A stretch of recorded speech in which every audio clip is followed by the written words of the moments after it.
actually describes exactly what is being told in the Chaitanya Bhagavat. All these descriptions here, there are many of such same descriptions about Nityananda Prabhu, what he looked like, how he moved, how he spoke, everything about Lord Nityananda. It's actually coming from Chaitanya Bhagavat. But this personality, Radha Vallabha Das, he is very nicely described. Close that door.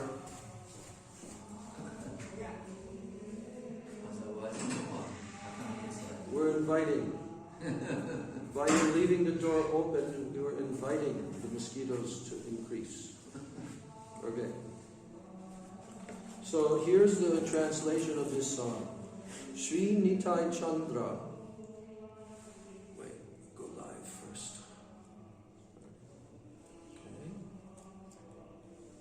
Okay. Sri Nitai Chandra is the root of divine bliss. His eyes, which are the color of a crimson sunrise, overflow with a desire to bestow mercy. He is an abode of mercy, and from him a stream of compassion ceaselessly flows as he sweetly sings Hari Hari. While enjoying spectacular dancing in the company of his devotees, Nitai floats in multicolored waves of rasa. He smiles gently, speaks sweetly, and moves his neck to and fro. And remaining absorbed in bliss day and night, he embraces the fallen while chanting the names of Gaura. With great vigor, he distributes the treasure of praying to the people of the world. And in the midst of Kirtan, Sri Nitai Chandra, the king of Rasikas, is like a golden mountain. He spreads the rasa of the playful pastimes of Braj through his sweet, sweet singing. Overwhelmed with praying, sometimes he rolls on the earth, covering himself with ashen gray dust. Sometimes he wanders restlessly, and sometimes he plays, and sometimes he laughs very loudly.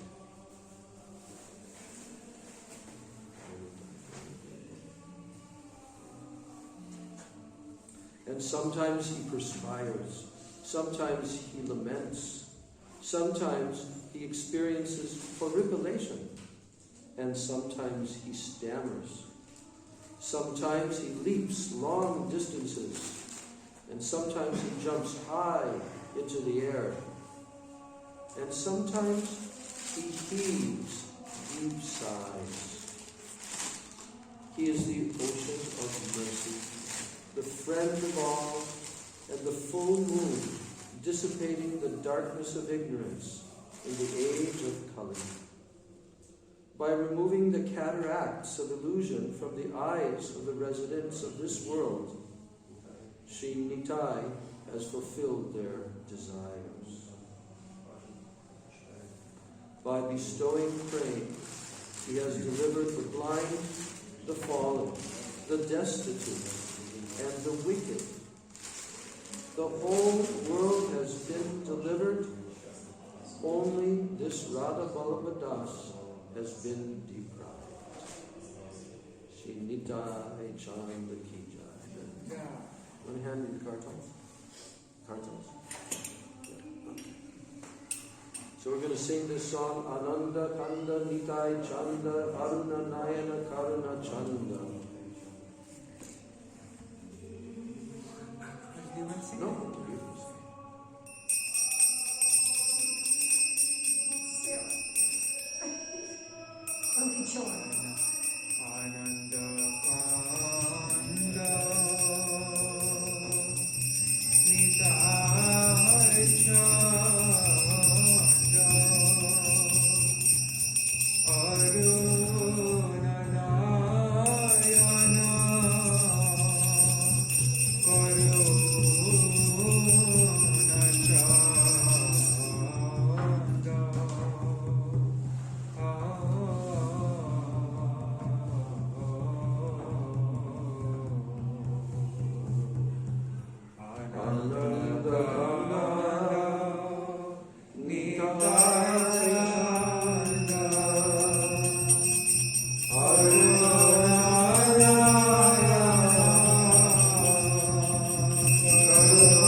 Ramachandraya Radhikaya Itadale Krishnaya Krishna Bhaktaya Tadvaktaya Namo Namaha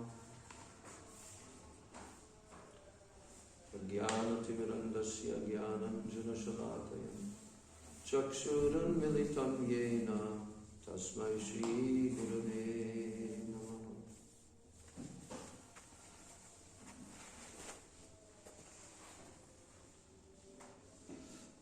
Shri Krishna Chaitanya Prabhu Nityānanda Shri Advaita Gadadhar Shivasadi Gaura Bhakta Vrinda Hare Krishna Krishna Krishna Hare Hare Hare Rama Rama Rama Hare Hare.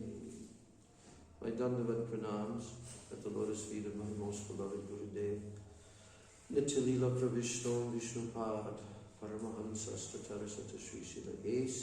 Bhaktivedanta Swami Maharaj Srila Prabhupada, and to the lotus feet of my most worshipable beloved Siksha Gurus Nityānanda Pravishno Vishnupad Paramahansa Astatarasata Sri Srila Bhakti Rakshak Sridhara Goswami Maharaj, and Nityānanda Pravishno Vishnupad Paramahansa Astatarasata Sri Srila Bhaktivedanta Narayana Goswami Maharaj. My Dandavat pranams to all of our Sri Rupa Nuga Guru Varga. Dandavat pranams to all the Vaishnavas and all the Vaishnavas. So there are so many different pastimes that can be read. Are you all listening through are they listening through the, whatchamacallit, transmitter? Okay. Talk a little bit softer. Just a little bit softer. So, but there is one chapter in a book of Srila Bhakti Rakshak Sridhar Maharaj, which is one of my favorites. And it's in his book called Golden Volcano of Divine Love. That Golden Volcano of Divine Love book is all about Sri Chaitanya Mahaprabhu, who is the golden volcano. What does a volcano do? It explodes. And what comes out? Lava. So Srila Sridhar Maharaj has actually used this analogy that Chaitanya Mahaprabhu is like the golden volcano, because he's golden color. And what is coming from him? Like lava? Krishna Prem, divine love. So in this book, these are simply taken from a number of his darshans where he is talking about Mahaprabhu and his whole vision of Sri Chaitanya Mahaprabhu, Nityānanda Prabhu, and the Sankirtan movement, and the histories that are there in Chaitanya Bhagavat and Chaitanya Charitamrita. So Srila Sridhar Maharaj, in a very wonderful way, as he always does, sentence by sentence, he draws us deeper down into a particular essential subject matter. And he churns that subject matter. This time, this subject matter is in the chapter which is called Friend of the Fallen. And who would that be? Friend of the Fallen. We say that every day. Vancha kalpatarubhasya kripa sindhubhed patitanam pavanebhyo. We always say like this. Patita pavana. But who is really the greatest friend of the fallen souls? Nityānanda. He's even more merciful than Sri Chaitanya Mahaprabhu. Hard to imagine, but it's a fact. And Srila Sridhar Maharaj is going to explain about how this is a fact. So in the beginning of this chapter, he's talking about the difference between mercy and justice. So justice, what is justice? It means there's a law, and the duty of that law and the duty of justice is to qualify someone. Are you following the law? Are you not following the law? So justice always seeks qualification. But mercy, it has no such limits. And divine mercy does not care for any qualifications. But it is always ready. Mercy is always ready to compensate the weak and the unfit. Understand? Yeah. It compensates. Oh, you're weak? Okay, we'll make a special arrangement. You see? That's the nature of mercy. Only one thing is required from us who want to receive this mercy. One thing is required. What is that? Take a guess. Our sincere eagerness to receive mercy. That's all. How eager are we to receive mercy? That's all the qualification.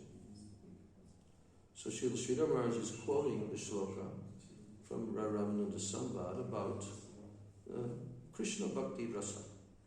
Bhavitamati Kriyatam abhikutopi labhyate Tatralolyam abhimulyam ekalam Janmakoti sukritayana labhyate. This verse is telling us that Krishna Bhakti Rasa, here it's called pure devotional service to Krishna, but that means Krishna Bhakti Rasa. This cannot be obtained. How can you get it? How can you get this Krishna Bhakti Rasa, this pure devotion? It cannot be obtained by performing what? Punya, pious activities, even for millions of lives. No, it cannot. That is not the necessary currency to obtain this Krishna Bhakti Rasa. Therefore, it can only be purchased. If you want Krishna Bhakti Rasa, it can only be purchased by paying one price. And what is that one price? Intense eagerness. Wherever it is available, one must purchase it immediately. No qualification from one's previous life will help one to attain Krishna consciousness.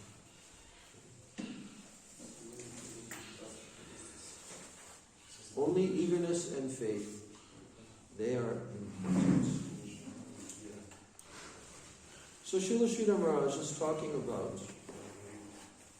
this, getting this Krishna Bhakti Rasa, getting this ecstasy and so forth. So here, he's saying, what is the effect of Krishna consciousness? What is the effect of Krishna consciousness? He quotes the verse. First canto, second chapter, Srimad Bhagavatam, Vidyate hridaya grantish, chidyante sarva samshaya, kshiyante chasya karmani, mayi drishtam akilatmani. Here he's talking about our inner aspiration for rasa, for ecstasy. That it's buried in the heart. All of us. It's buried in our heart. This inner aspiration for rasa, for ecstasy. But the heart, what's the problem? The heart is tied down and sealed. So we want this inner ecstasy, rasa, but our heart is tied. Even though it's there, the desire for that in our heart, but our heart is tied down and sealed. But hearing and chanting the glories of Krishna, what does it do? It breaks the seal of the heart. Vidyate hridaya grantis. Yes, whether it's chanting, hearing, chanting, glories of Krishna. And then the heart awakens. and becomes open to receive Krishna, who is the reservoir of all pleasure. He is what? Rasa Vaisaha. He is ecstasy himself. Akil Rasamrita Murti. So our heart's concern is with ecstasy, charm, and sweetness. And this is felt by the heart, not by the brain. So the heart has been given the most importance. The next effect is felt in the plane of knowledge. So after getting a taste of divine sweetness, then all doubts and suspicions vanish. Rasavarjan rasopyasya param drishva nivarsati. By getting a small taste, then all suspicion vanishes. And when we have a taste of real ecstasy, rasa, all our doubts are cleared. By getting a taste of Krishna consciousness, the heart is captured, and when the heart is captured, the ecstasy of love of Godhead, Krishna Prem, begins to flow. And being satisfied, then, the heart will say, this is what I was searching for. And then the brain, it will follow, thinking, yes, there can be no doubt. This is the highest goal of our search.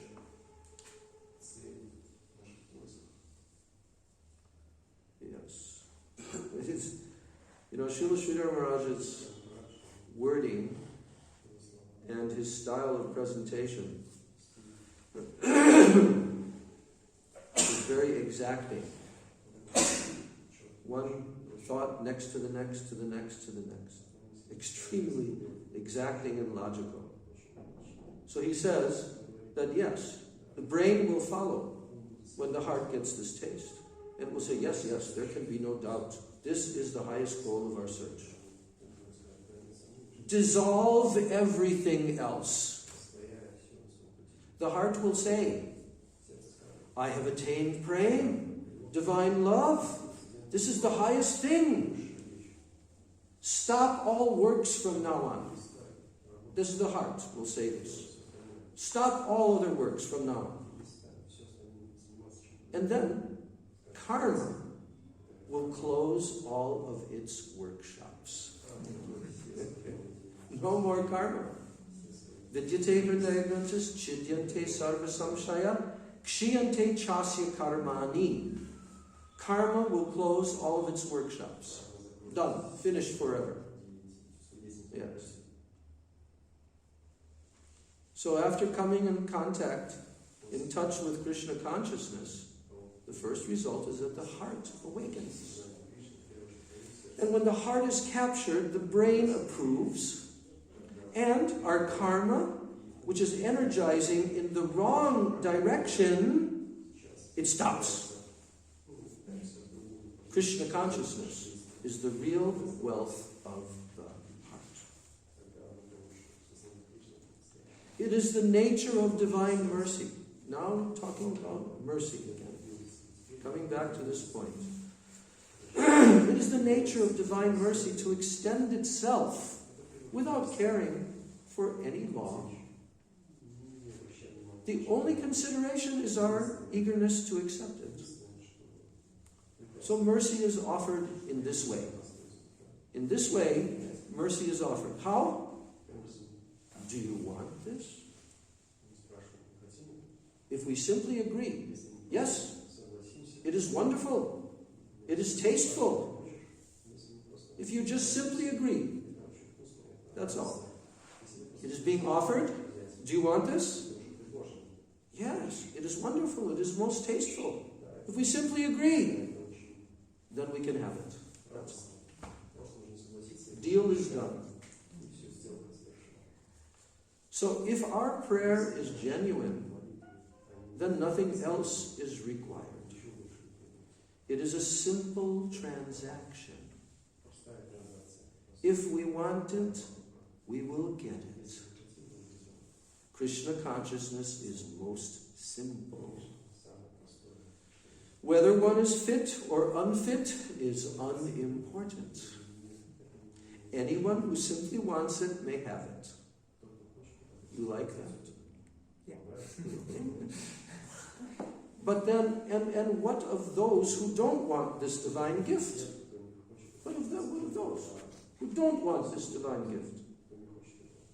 Because for them, Sri Chaitanya Mahaprabhu distributed special mercy. How? Through his most magnanimous canvassing agent, Sri Nityānanda Prabhu, for those who don't want this gift. Nityananda Prabhu won't allow even those who want to avoid Krishna consciousness, he won't allow them to escape. If someone says, I don't want it, then Nityananda Prabhu won't allow it. He will say, no, you must want it. I request you earnestly, take it, use it, and you will be able to feel the value of Krishna consciousness. To capture the market, a clever merchant, what does he do? He may distribute free samples of his product to his customers. Say, here, take one for free. There is no question of paying any price now. I am giving this away. Use it. And if you feel the value, the utility of my product, then buy it. And then afterwards, everyone will purchase. So, in a similar way, Nityānanda Prabhu traveled throughout Bengal, making his humble appeal. Nityananda Prabhu would knock at the door, and he would fall at the feet of his customers, crying, tears. Please accept this. Don't dismiss me. Don't drive me away. Please do what I say. Give all your attention to Gauranga, and you will be benefited beyond expectation. This is my request to you. He would shed tears, roll at their door, and he would say, you are reluctant to accept this, but have no doubts. I implore you, take it. Believe me. Please accept Gauranga. In this way, Nityananda Prabhu used to wander down both sides of the Ganga, roaming here and there and preaching about Sri Chaitanya Mahaprabhu. Nityananda Prabhu, he knows only Gauranga. That's all. He doesn't know anything else. Nityananda, he knows only Gauranga. And he is represented at Krishna Lila as who? Baladev. In Krishna Lila, he's Baladev. And Baladev, you know, in Srimad Bhagavatam, apparently Baladev performed the Ras Lila. But at heart, he was only arranging Ras Lila for Krishna. That was his internal mood. His nature shows the experts of devotion that he is always dedicated to Krishna. Now, otherwise, he would not be Baladev. If he was not dedicated to Krishna, he would not be Baladev. He has no individual thoughts for his own enjoyment. None. Every atom of his body is always eager to make arrangements for the enjoyment of Krishna. So in a similar way, every atom of the body of Nityananda Prabhu is conscious transcendental substance. And every atom of his body is meant only for the service and satisfaction of Sri Chaitanya Mahaprabhu. So, One day, Mahaprabhu's mother, Sachi Devi, she had a dream. She dreamt that Krishna and Balaram, they were sitting on a throne. Who was sitting on a throne? Krishna and Balaram. And Nityānanda Prabhu was addressing Baladev. Come down from your throne. Your days are over. Now my Lord Gauranga will be installed. And Baladev refused. No, I have my Lord Krishna. And then there was a fight. But Nityānanda Prabhu was stronger. And he took Baladev down from the throne, saying, your day has gone. Now the time for my master, Gauranga, has come. You are a trespasser. You are a usurper. You must come down. And Baladev could not defeat Nityānanda, who took him down from the throne. This is the nature of Nityānanda Prabhu's relationship with Sri Chaitanya Mahaprabhu. He has nothing of his own, nothing. His everything is Sri Chaitanya Mahaprabhu. Everything. So as Baladev is to Krishna, Nityānanda Prabhu is to Chaitanya Mahaprabhu. The aim of Srimad Mahaprabhu's descent was to distribute the devotional service of Vrindavan most generously. What did Mahaprabhu descend for? What was the aim of his coming down? To distribute what? The devotional service of Vrindavan most generously. Because the devotional service of Vrindavan, that means Braja Prem, and all the Braj residents, they have the most intensive high-level prem that anyone possesses anywhere in the whole creation. So, Mahaprabhu is Krishna, and Baladev is Nityānanda. Nityānanda and Gauranga Mahaprabhu are the same exact personalities, but in Krishna Leela, this Braja Prem was not distributed freely. But now Mahaprabhu has descended with Nityānanda, and the aim of his descent is to distribute the devotional service of Vrindavan most generously. That is the thing about Gaur Leela. Now, on the other hand, Nityānanda Prabhu, he used to sing this song. You know this song that Nityānanda used to sing. Bhaja Gauranga, Kaha Gauranga, Loha Gauranger Namre, Ye Jana Gauranga Bhaje Se Amar Pranre. What is Nityānanda doing? This is how he's singing this song. As he preaches, he says, Bhaja Gauranga. All of you worship Gauranga. Kaha Gauranga, speak about Gauranga. Kaha Gauranga Namre. Loha Gauranga Namre. That means always chant Gauranga's name. Jai Jana Gauranga Bhaje Se Amar Pranre. Anyone who ever worships Sri Gauranga, anyone who does that, he is my what? My pran. Nityānanda is telling us, you worship my Gauranga, you become my pran. You become my life and soul. So Nityānanda Prabhu tried his best to make all the people at large accept Sri Chaitanya Mahaprabhu. What did he say? He said, come straight to the campaign of Sri Chaitanya and you will safely attain Vrindavan. You want to attain Vrindavan? This is how to do it. Come to this movement of Chaitanya Mahaprabhu and very safely you will attain Vrindavan.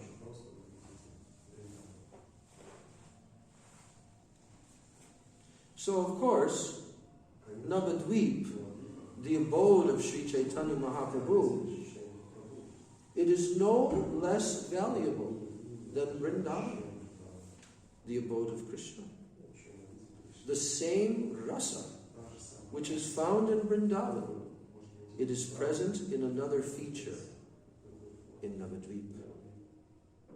Yes, same ras, Vraj ras, but it's present in another feature in Navadvip. Some devotees, they have a special attraction for Vrindavan Leela. Others have a special attraction for Navadvip Leela, and the third group represents both camps. But Navadvip is the most generous. In Vrindavan, the pastimes of Krishna are confined to a confidential circle. But in Navadvip, those pastimes are distributed. Gaur Leela is more generous than Krishna. More generous. That's why this dham is called the what? The Audarya Dham. Place of generosity. So now he's quoting Krishnadas Kaviraj Goswami from Chaitanya Charitamrita, where he explains, Krishnadas Kaviraj is explaining his conception of the difference between Gaur Leela and Krishna Leela. Here's the verse. Krishna Leela Amrita Samar Tar Shata Shata Tar Dasha Dike Vahe Jaha Hoite Se Chaitanya Leela Hoy Sarovara Akshay Manohangsa Charaha Tahate. Very famous verse from Madhya Leela. So he says, yes, there is no doubt that we find the highest nectarine taste of rasa in Krishna Leela. But what is Gaur Leela? In Gaur Leela, the nectar of Krishna Leela is not confined to a limited circle, but it is being distributed in all directions, on all sides. It is just as if from all 10 sides of the nectarine lake of Krishna Leela, hundreds of streams are flowing. That's the difference. Understand? That's the difference between Gaur Leela and Krishna Leela. Now, could you repeat that? Maybe explain it a bit more. You can make any comment if you like. No, I didn't get it. Okay. So this verse is saying Krishna Leela Amrita Sar. That means that Krishna Leela is the essence of all nectar. Amrita Sar. Tar Shata Shata Dhar Dasha Dike Vahe Jaha Hoite. So, here, Srila Sridhar Maharaj is paraphrasing this. He's saying there is no doubt that we find the highest nectarine taste of rasa in Krishna Leela. Krishna Leela Amrita Sar.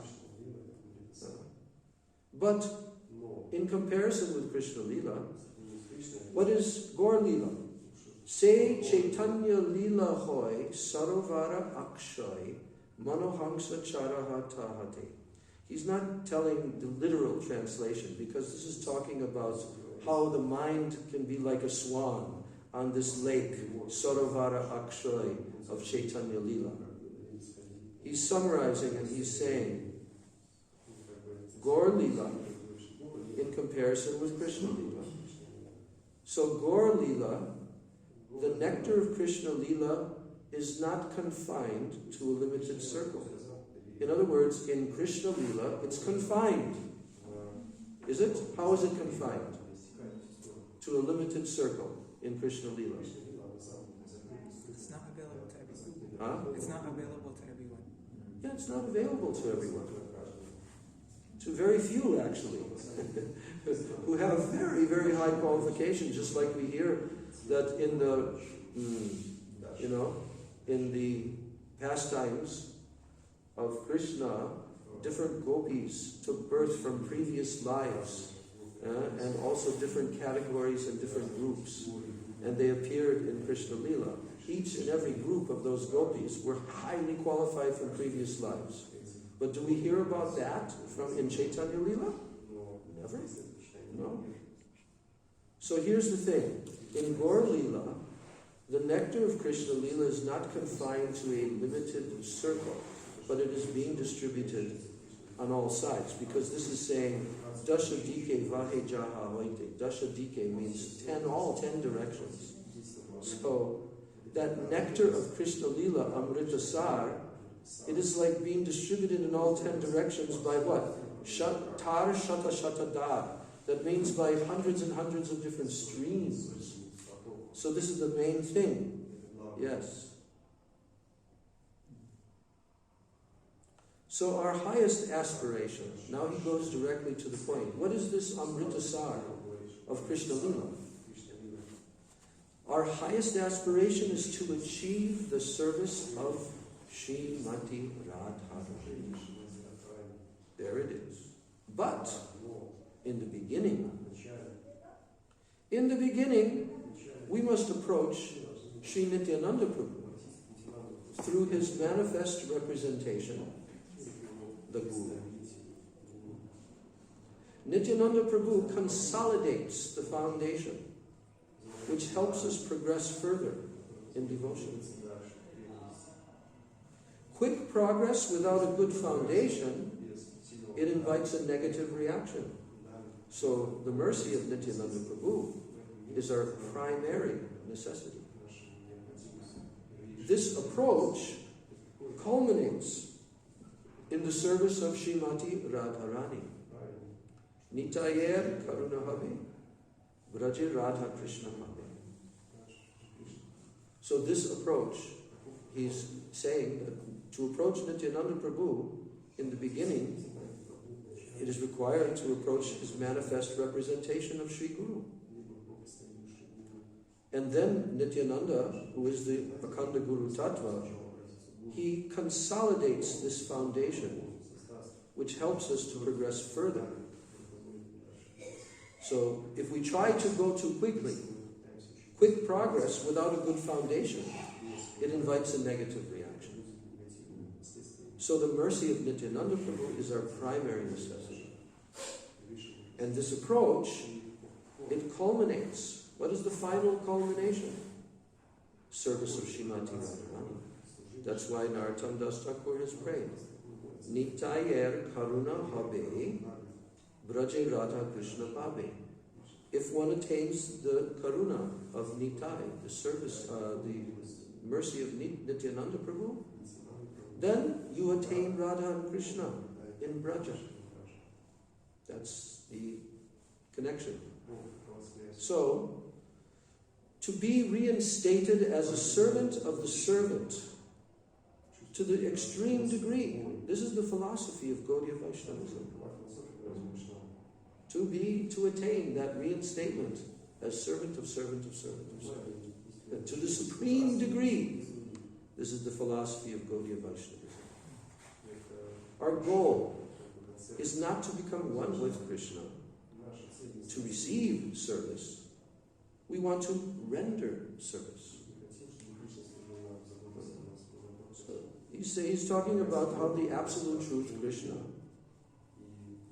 has two sides, predominator and predominated.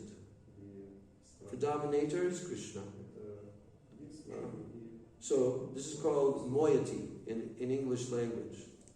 Predominated moiety of the absolute truth is a negative potency. There's positive and negative. He's using these terms. So that negative potency, the predominated moiety of the absolute truth, which is the energy that serves. This is the serving energy. And then the predominating moiety receives that service. So Radha and Krishna are this, the predominator and the predominated. They're two aspects of the one supreme reality, the supreme truth.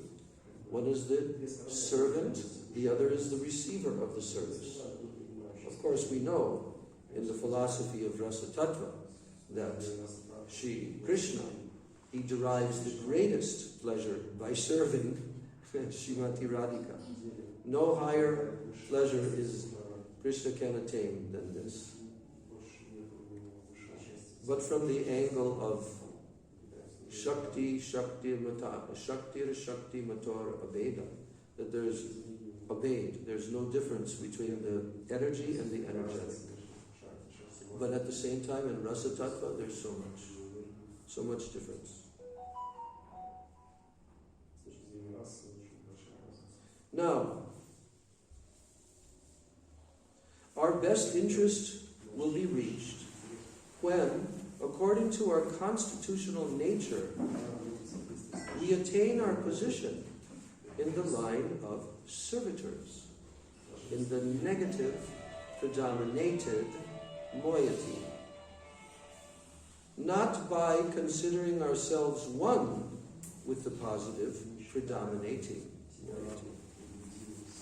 So, this is all that paragraph is telling the tattva here. So, by the grace of Nityānanda Prabhu, we develop our attraction for Sri Gauranga. Yes, by his grace. If we receive the grace of Sri Gauranga, then we receive everything in the highest degree. And that is the safest way to approach Radha Govinda. If we try to achieve Radha Govinda in some other way, our attempt will be naturally, it will be artificial, and it will be defective. If we approach Radha Govinda directly, avoiding Sri Gauranga, there will be great difficulty. So, therefore, we should invest all our energy in the service of Sri Gauranga. Then, we shall automatically find ourselves lifted. We are being lifted towards the highest level. If we do what? If we invest all our energy in the service of Sri Gauranga, we automatically find ourselves being lifted towards the highest level. So Prabodhananda Saraswati, he is one favorite shloka of Srila Sridhar Maharaj. He's saying exactly this point. Yata yata gaura padara vinde, vindeta bhaktim krita punya rashi, tata tatot sarpati hridya kasmad, radha padam roja sudambu rashi. You heard this book before? Yata yata gaura padara vinde. So, that means, as much as we devote ourselves to the lotus feet of Sri Gauranga, we will automatically achieve the nectarine service of Srimati Radharani in Vrindavan. This is exactly what is being stated in this verse. Yata yata gaura padara vinde. As much as we serve, vindeta bhaktim krita punya rashi, as much as we devote ourselves to the service of the lotus feet of Gaura, then what happens? Tata tatot sarpati hridhi akasmat. In the heart, automatically, Radha padamboja sudambu rashi becomes this overwhelming nectaring service of Srimati Radharani. This is the formula. This one verse here tells exactly what we need to do in our life. And what will be the result of that? Prabodhananda Saraswati, topmost authority. So, here he's talking about investing. So if you make an investment in Navadvip Dham, it will automatically take you to Vrindavan. How one has been carried there will be unknown to him. Oh, I thought I was in Navadvip, but I'm in Vrindavan. You know, Gurudev, he used to explain this one line from the song of Narottam Das Thakur, Gaurangera Duti Pada. And there it's saying, oh, what is that? Yes, that one. You memorized it correctly, Maharaj. Thank you. So, Gaur Prem Rasarnave, Jai Taranga, Se Taranga Jeva Dube. So this means that the Rasa Arnava, the ocean of rasa, of Gaur Prem. Gaur Prem is like an ocean of rasa. But here, Gurudev used the example of the Ganga in Navadvip. Because it's saying there, the Taranga Jeva Dube. If you immerse yourself in the waves of Gaur Prem Ras, okay? So, then what happens? Say Radha Madhava Antaranga. So Gurudev said, if you immerse yourself in the Ganga, in Navadvip Dham, and then again you come up from the water and you look, where will you find yourself? At Keshi Ghat, on the Yamuna River, in Braj. So Srila Sridhar Maharaj is also saying here that, yes, that an investment in Navadvip Dham will automatically take one to Vrindavan, and how one has been carried there will be unknown to him. You won't know how it has happened, but it happened. But those who have good fortune, they invest everything in the service of God. If they do that, they will find that everything has automatically been offered to the divine feet of Srimati Radharani. Yeah. Isn't that an incredible formula, what he just said here? Those who have very good fortune, they make their full investment in the service of Gauranga.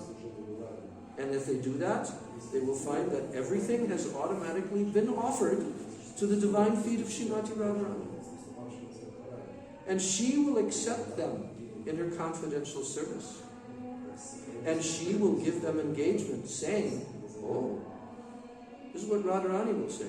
Radharani will say, oh, you have a good recommendation from Navadvip.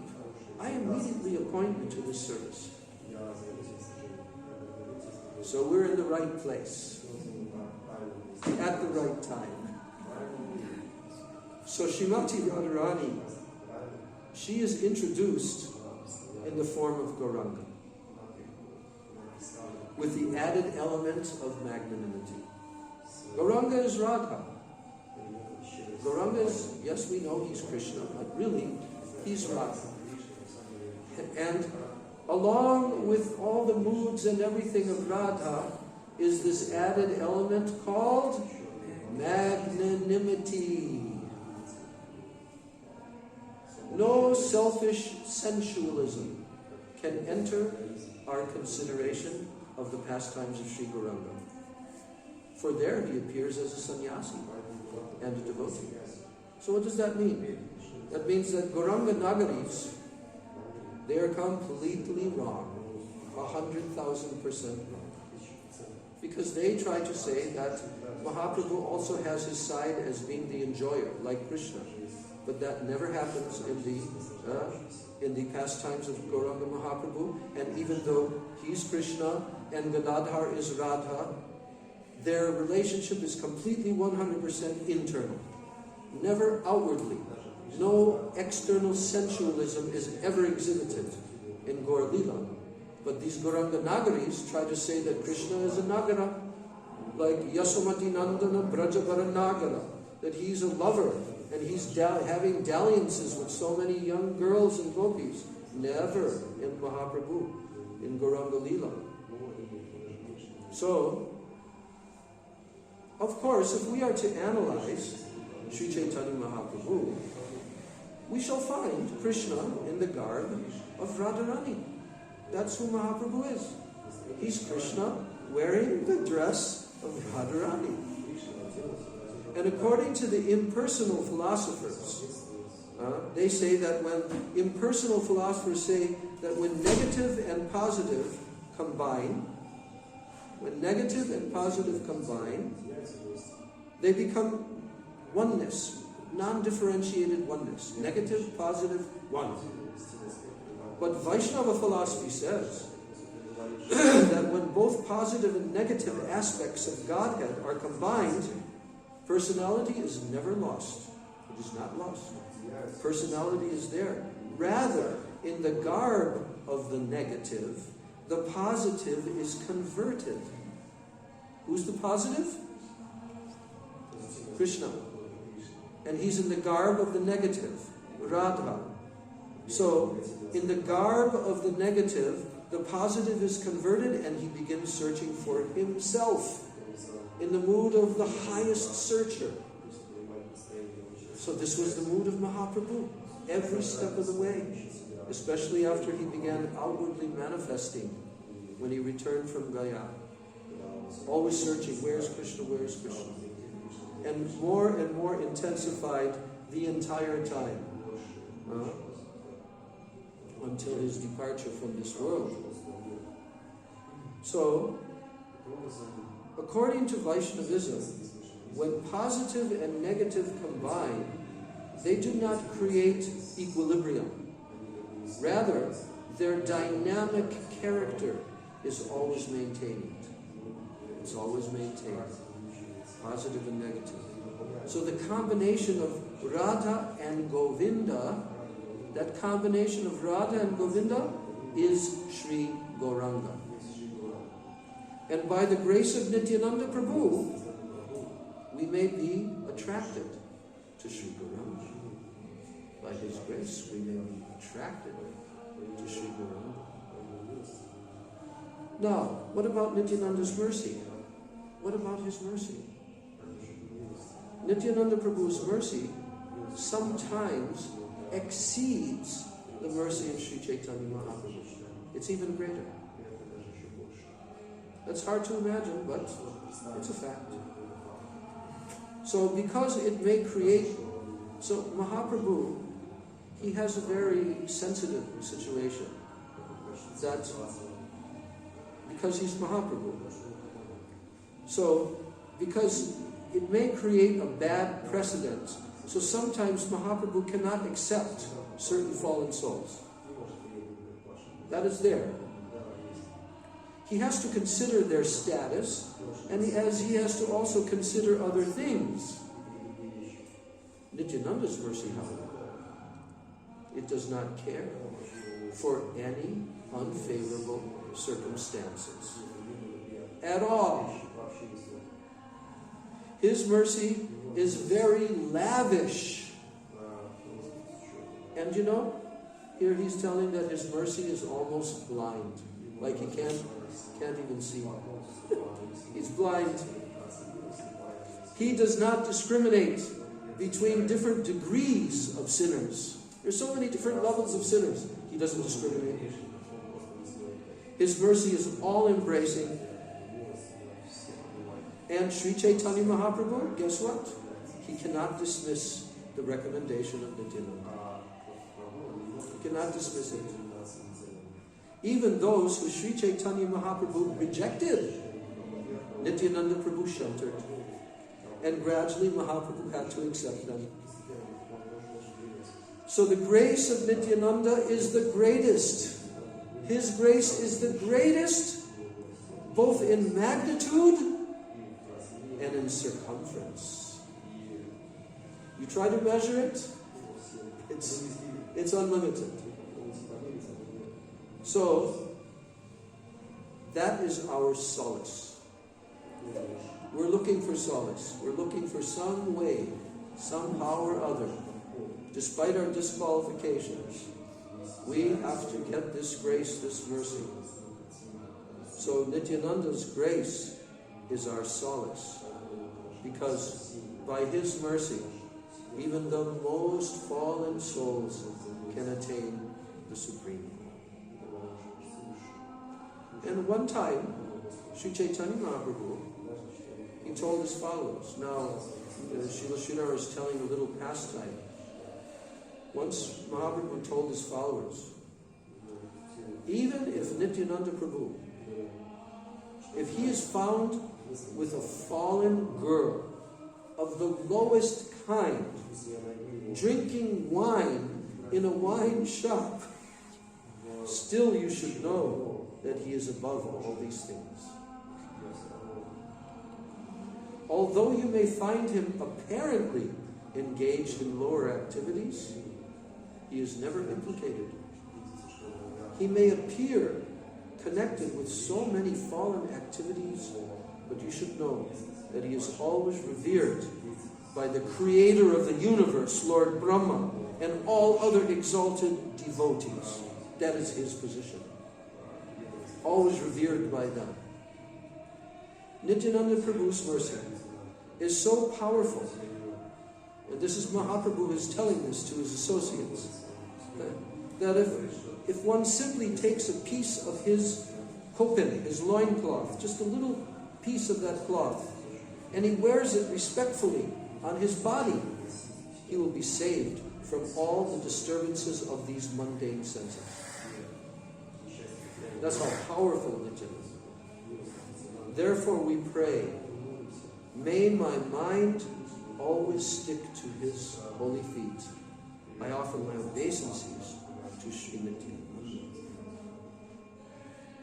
Now when Sri Chaitanya Mahaprabhu, he took sannyas, what was one of the main reasons? Because Mahaprabhu took sannyas for the benefit of those souls, all souls who were swallowed by Maya.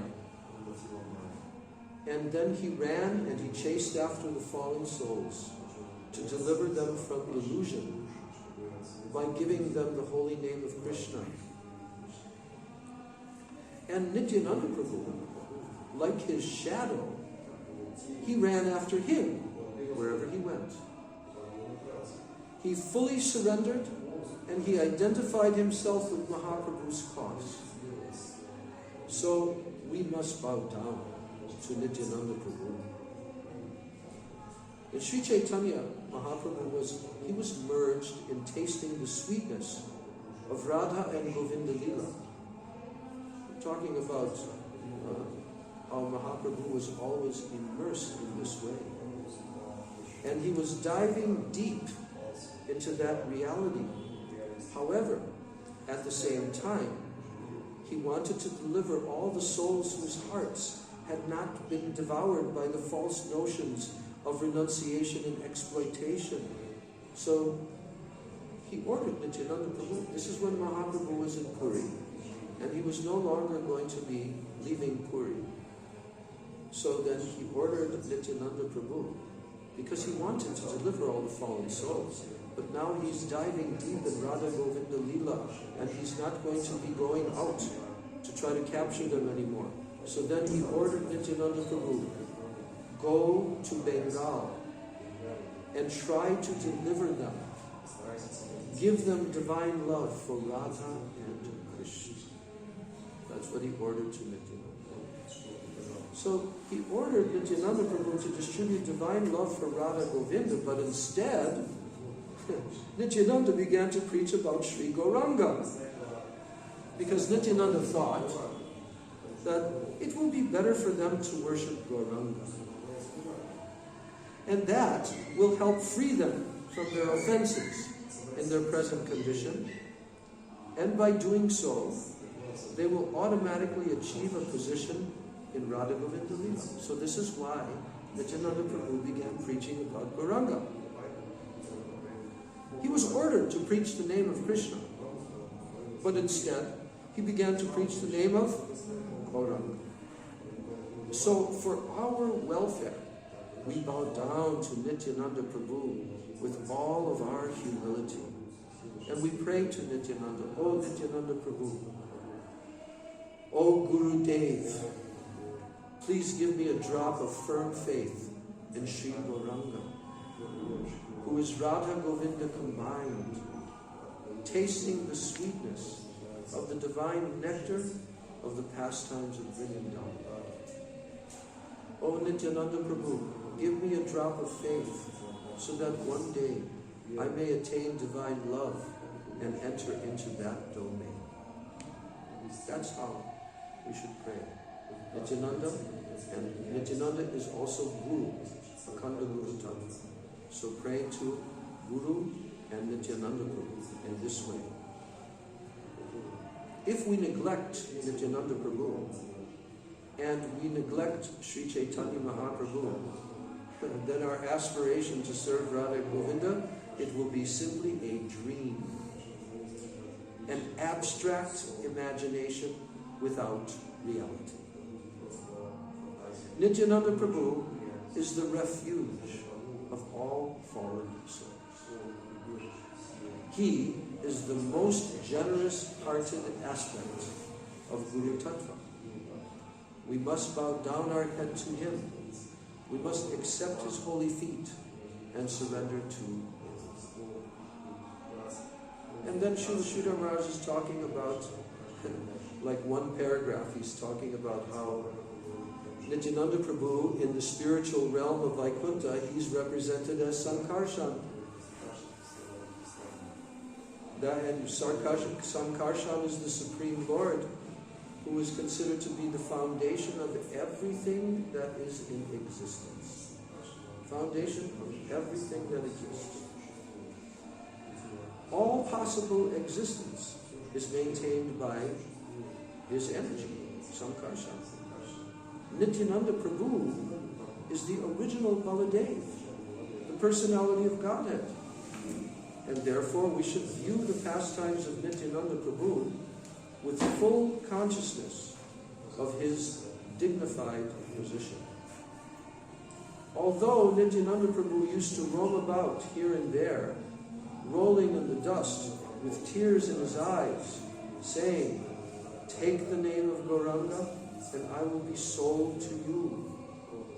Although he posed in this lower position, still he should be considered in light of his actual dignified position. We must surrender to him with that attitude. I was running out the door, but then something happened.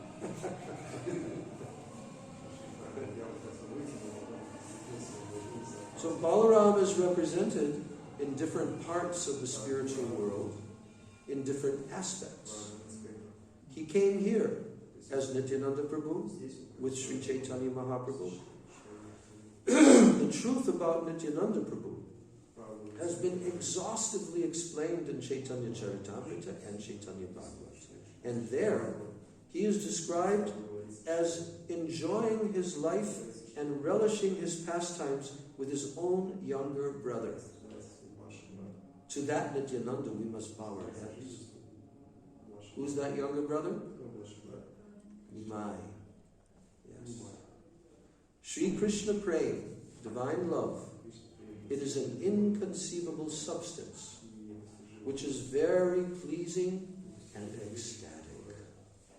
Great saints who get a taste of that wonderful substance, they throw away all sorts of aspirations, including salvation, which is lavishly praised by the Vedas. So Nityānanda Prabhu, although one with Baladev, he is greater than him. Why? He is distributing divine love. And what is divine love? It is so important and valuable. It is so much higher than all other sorts of achievements that one who can give divine love is far superior to those who can give duty, wealth, pleasure, salvation. If we conceive that Krishna is subordinate to Sri Chaitanya Mahaprabhu, then of course Balaram is subordinate to Nityānanda Prabhu.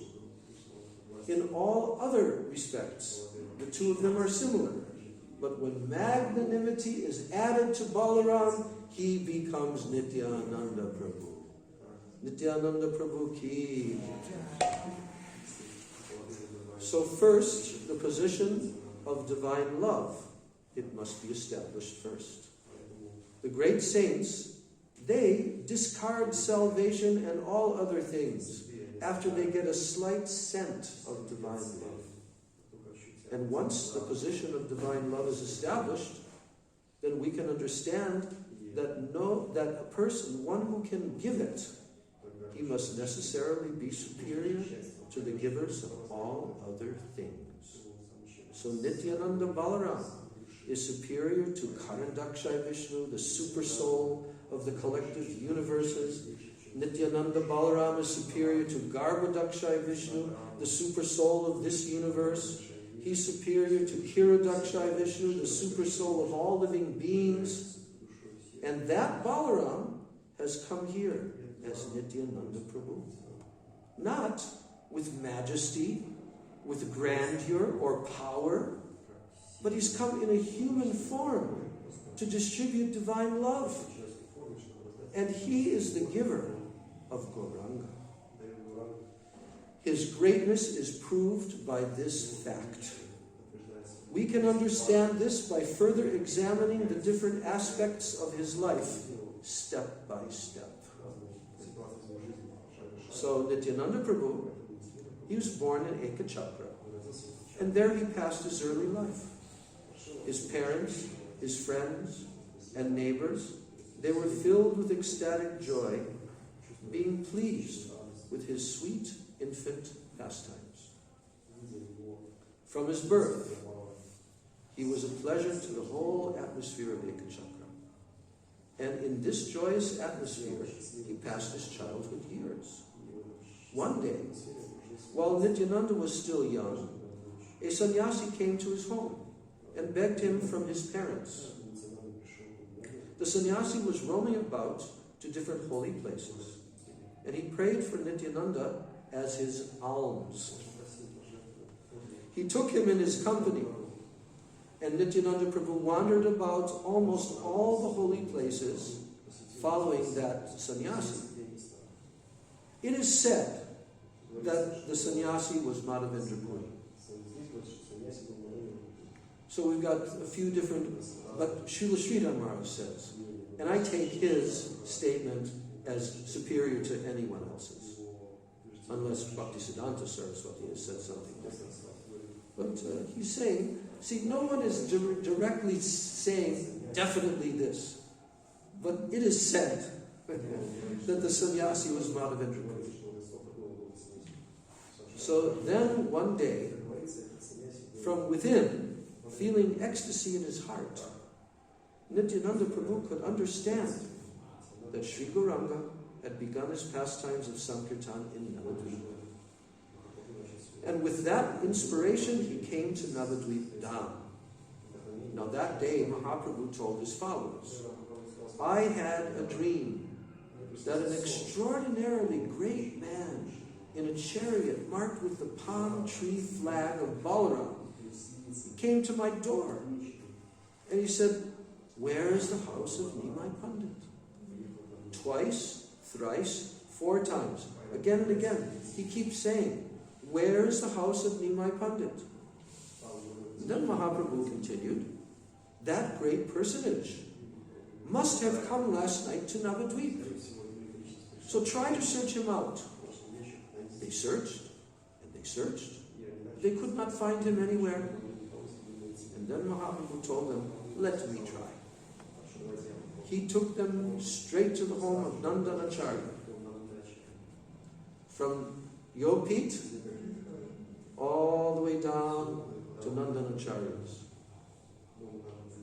And when Chaitanya Mahaprabhu with his followers suddenly arrived there, they found Nityānanda Prabhu sitting on the veranda.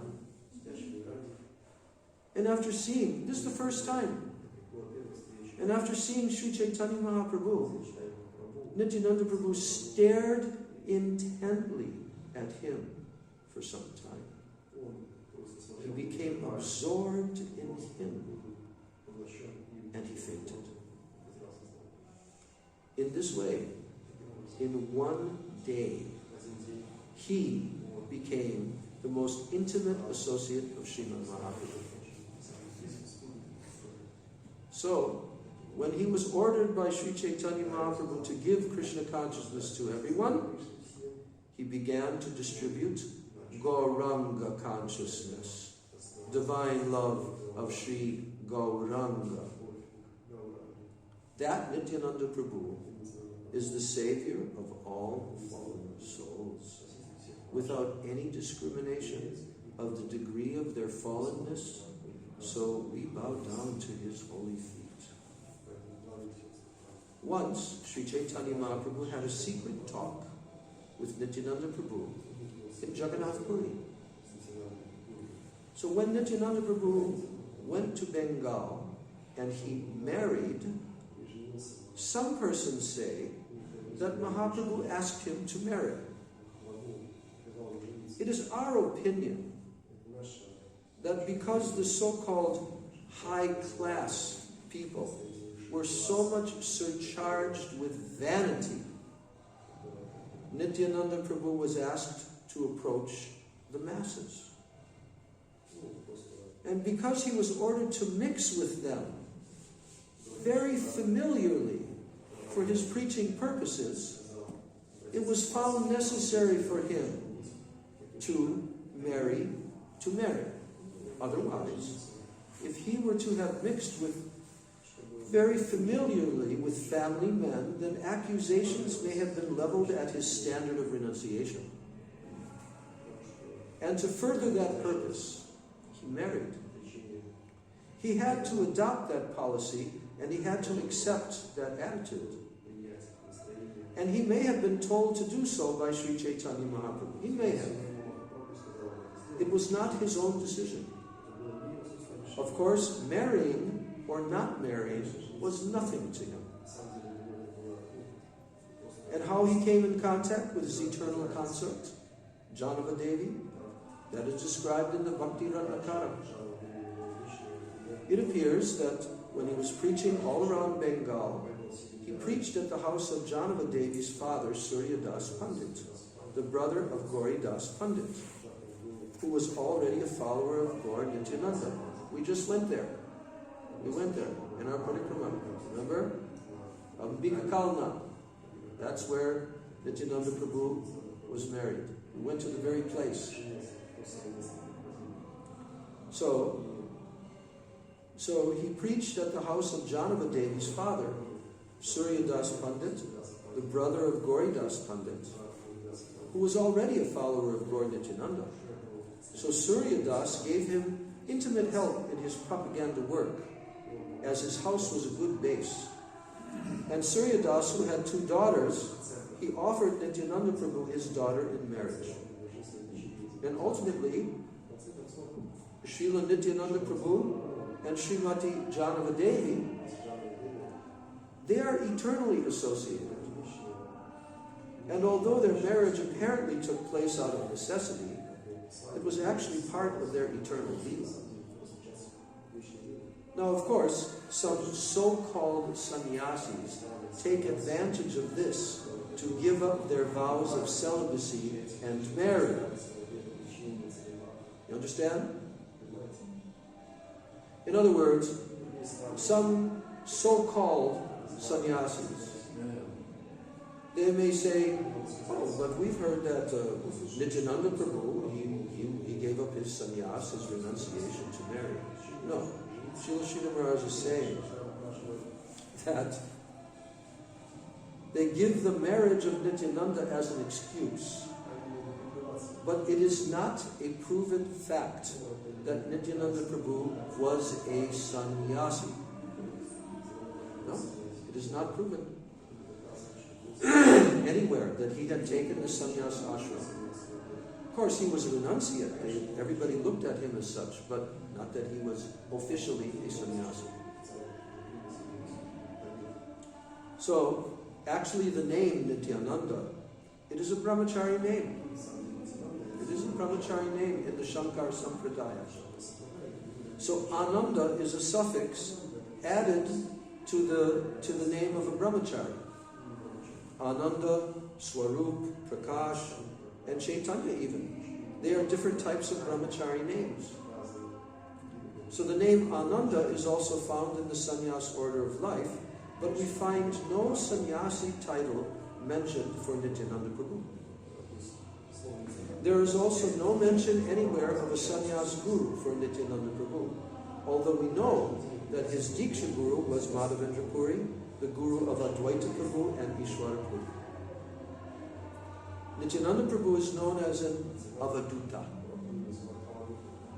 Avaduta does not mean a sannyasi, but it means one who is not very particular about his external practices, and sometimes he does things which should not be done. And when an exalted person is seen engaging in lower practices, he is considered an avadut. It is understood that he is above that, but his practices are of a lower nature. Ava means lower, and duta means that he can neither remove or purify. Sorry, again, ava means lower, and duta means that he can either remove or he can purify. So ava, duta. He can remove the ava, the lower, and purify it.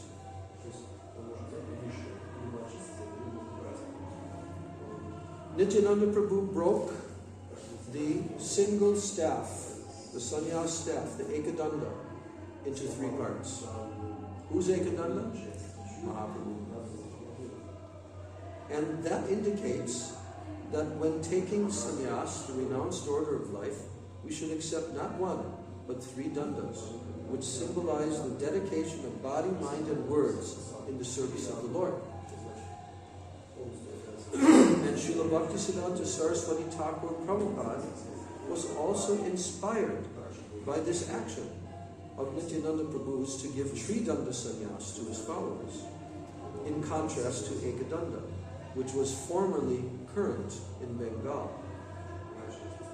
So the system of Tridanda sannyas, as was the custom in southeast India, with the Vaishnavas who follow Ramanujacharya, and Srila Bhaktisiddhanta introduced it for the modern age. So that's why in our line of Bhaktisiddhanta Saraswati Thakur, all the sannyasis are Tridandi sannyasis. Starting from Bhaktisiddhanta Saraswati himself. He reintroduced that system. Now, Nityananda Prabhu's approach was somewhat peculiar. His strategy was to uplift the most fallen. Like Napoleon, whose policy was to attack the strongest position of the opposing army. Nityananda, he also wanted to capture the most sinful. Generally, we think that a saint flies away from this world of Maya, and he goes to a solitary place where he can enter into a cave and he can engage himself in meditation. Indian saints, they generally preach, give up everything, go to a solitary place in the jungle, find a cave, and engage yourself fully in understanding Godhead. But our Guru Maharaj was different. Who? Bhaktisiddhanta Saraswati. He was different. And like Mahaprabhu and Nityananda Prabhu, he wanted to attack Maya. He wanted to attack Maya like a great general. And he declared totalitarian war on illusion and even all other existing conceptions of religion. Why is there this misunderstanding and misconception, he thought? Everything belongs to Krishna. Ishavasya idam sarvam. It is plain and simple and sweet. How can we think, this is for me, that is for him? Why should we let this misconception stand here at all? Attack it and crush the whole thing. That's the preaching of Bhaktisiddhanta Saraswati Thakur. Prabhupada. Srila Prabhupada ki. Yes. So he told us, our Bhaktisiddhanta Prabhupada told us, Kirtan means to preach against misconception. As soldiers, you must go door to door and preach Krishna consciousness, Krishna's interest, the Krishna conception. If they understand that everything is for Krishna, then they will be saved. This truth is plain and simple. Everything is for Krishna. What's so complicated about that? Is there anything complicated? Everything is for Krishna. Plain and simple truth. So why should they not understand this? This is what Bhaktisiddhanta Saraswati is telling to his disciples. Try to capture them. Try to release them from the world of misconception and the world of misunderstanding, where they are now suffering from reaction. So in this way, we are not afraid of anything. We are not afraid of anything. A Vaishnava who loved solitary life, he once asked our Guru Maharaj, why do you stay at Calcutta? That is the place of Satan, where fighting for selfish interest is so acute. Leave that. Come to the holy God. But Srila Bhaktisiddhanta Saraswati Thakur especially chose that place, saying, I prefer to represent Sri Chaitanya Mahaprabhu's creed in an extremely contaminated place. For this reason, he wanted to send men to the West. Jai Srila Prabhupada Ki Jai.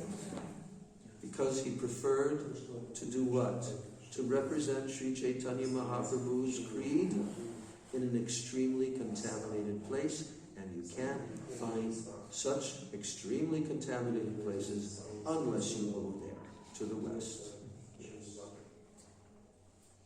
So, for this reason, he wanted to send men to the West. He said, the East is captured by the glamour of Western civilization. Yes. He said, so, Western civilization must first be crushed. And then its glamour will vanish, and the whole world will come to join the campaign of divine love of Sri Chaitanya Mahaprabhu. This was the same spirit with which Nityānanda Prabhu canvassed the fallen souls of this world, in his attempt to take them to the lotus feet of Sri Chaitanya Mahaprabhu. I want to make a comment here. So, this strategy that Bhaktisiddhanta Saraswati Thakur had, and of course our Srila Prabhupada had, and his other servants who are also preaching. The whole point was to defeat Western civilization. Why? Because even India and the whole world, the whole eastern part of the world, especially at that time, this is like 100 years ago practically, when Bhaktisiddhanta Saraswati was sending his preachers to the West. And India was so much captured by Western civilization, the glamour of Western civilization. So, Srila Bhaktisiddhanta Saraswati Thakur's strategy was, first, we have to crush it. We have to crush Western civilization. And what will happen then? The glamour of this Western civilization, it will vanish. And the whole world will come to join the campaign of divine love of Sri Chaitanya Mahaprabhu. This is what's going on right now. I want you to know that. This is what is going on. As we sit here in Navadvip Dham, the whole Western civilization has been set up like a chessboard. It's all set up by Mahaprabhu. Why? Because Bhaktisiddhanta Saraswati wanted to crush it, and he sent his crushers. And they crushed. You see our Srila Prabhupada. He's always crushing, crushing, crushing. If you read his lectures and his morning walk conversations, he's always crushing. And he himself said that. This is my style. Slashing, slashing. So he did that. And the pure devotee, what he does, is not going to go in vain. No. All the pure devotees of Gauranga Mahaprabhu, they will crush any opposition. Absolutely, they will do it. So, in this way, the whole world right now is in chaos. War going on, and there's so many very heavy demonic persons who are manipulating and controlling the situation in the world from all different angles, politically, economically, socially, philosophically, in every way. Demons. They're all going to get crushed. And that's what's going on right now. And all the pure devotees, they know that. And that's why they predicted. I'm not even going to start getting into it at all, what they predicted. But just to prove this point, it's just around the corner now. This Western civilization is going to be finished. And Mahaprabhu's movement, it's all being arranged directly by him. That such a climate, such a situation in the world will cause the people of the world who are pious and who are also taking birth by the control of Chaitanya Mahaprabhu to be a whole new generation. And the mission of Mahaprabhu is going to go everywhere. Never doubt this fact. So this is the crushing period right now. We should always think that the pure devotees are crushing Western civilization. But this is merciful. Just like Nityānanda Prabhu. This was the same spirit with which Nityānanda Prabhu canvassed the fallen souls of this world in his attempt to take them to the lotus feet of Sri Chaitanya Mahaprabhu. Yes. Wow. We made it to the end of this chapter. I'm amazed. It's quite a long chapter. We actually made it all the way to the end. Which chapter is it? What? Which chapter is it? It's called Friend of the Fallen, in the Golden Volcano of Divine Love. And the next chapter is called Mad Nimai Pandit. So, I'm so happy that today we got to hear the words of Srila Bhakti Rakshak Sridhar Maharaj, who can express these things like no one else practically. You know, when Srila Sridhar Maharaj was sitting literally about 100 meters from this very spot, right on his veranda, and you can see in the videos, and you can hear it in the audios, all the lectures that he gave sitting there. He never left that place. Srila Bhakti Pramod Puri Maharaj, he said such a high regard for Srila Sridhar Maharaj. He considered even that he was his Siksha Guru, Srila Sridhar Maharaj. And he glorified him in Vyasa Puja. But Srila Puri Maharaj, he told about Srila Sridhar Maharaj. He says, yes, Pujapad Sridhar Maharaj is simply sitting on his veranda, just like in the middle of a big forest, like a big jungle. There is this one lotus flower that is in the middle of the jungle, and the fragrance of this lotus flower is exuding throughout all the jungle and causing all the different jungle creatures to come there. Where is this fragrance coming from? Sridhar Maharaj is just like that, he said. Whole world is coming, and he's simply sitting on his veranda right here. And you can hear it in his lectures, in his dissertations there, spontaneous darshans that he gave.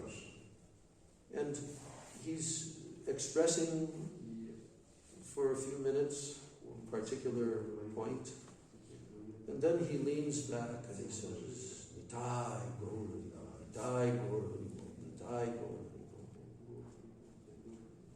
And then sometimes he would speak, and then he would pause, and he would say, Nitai, Nitai, he was absorbed in Gaur praying, sitting right there. That place is very worshipful. I'm going to bring the devotees there one day and go up there and sit there. And we'll actually play a video of Srila Sridhar Maharaj sitting right there and speaking like that. So I want to go too whenever you do that.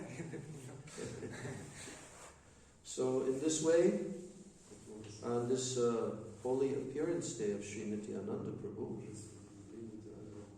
we are sitting here in Navadvip Dham and having an opportunity to hear just a few of the pastimes of Sri Nityānanda Prabhu. And there are so many, many more to come.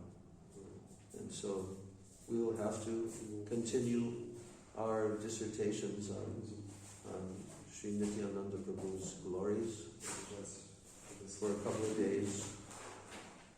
So today is today is Friday. And on Sunday, what was that on Sunday again? Oh, Narottam Das Thakur. And what else?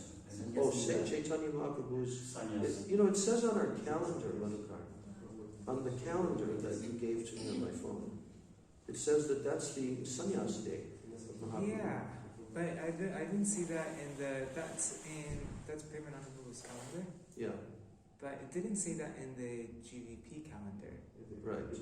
But what I saw when we were going through the Makara Sankranti time, I saw that Mahaprabhu took sannyas on Makara Sankranti.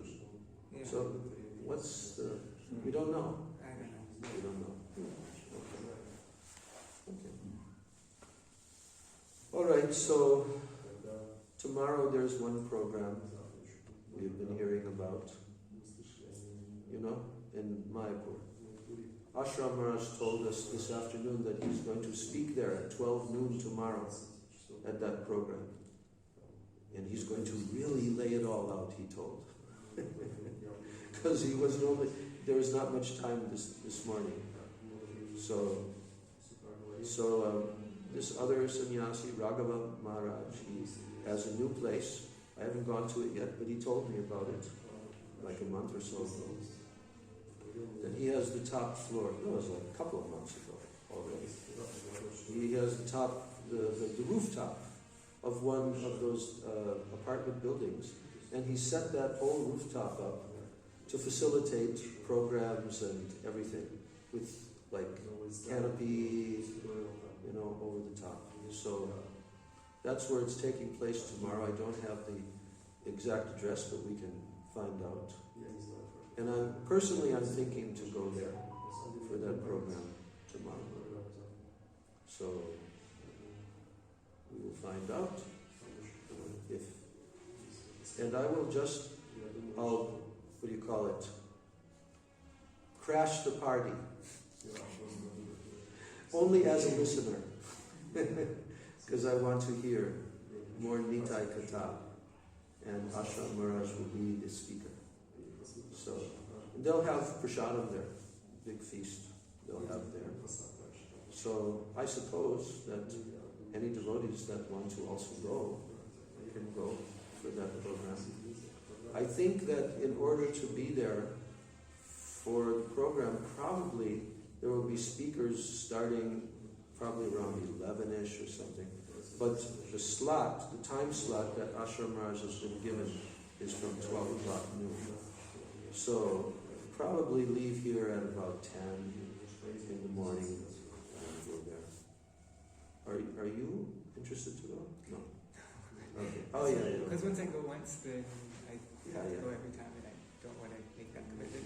I understand. I remember. Okay. So Gaur Premanande Shri Nityānanda Rama Ki Jai, Shri Nityānanda Balarama Ki Jai, Patita Pavana Shri Nityānanda Prabhu Ki Jai, Jai Nityānanda Trayodaśī Ki Jai, Gaur Premanande. Mahamantra couple.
Nityānanda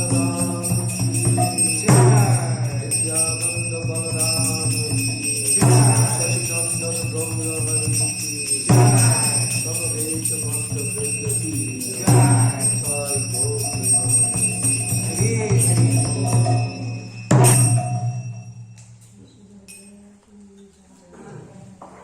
Vrinday Tosidevai Priyai Kesavasya Krishna Bhakti Prade Devi Satyavachai Namo Namaha Vancha Kalpatarubhascha Kripa Sindhu Bhyaeva Cha Patitanam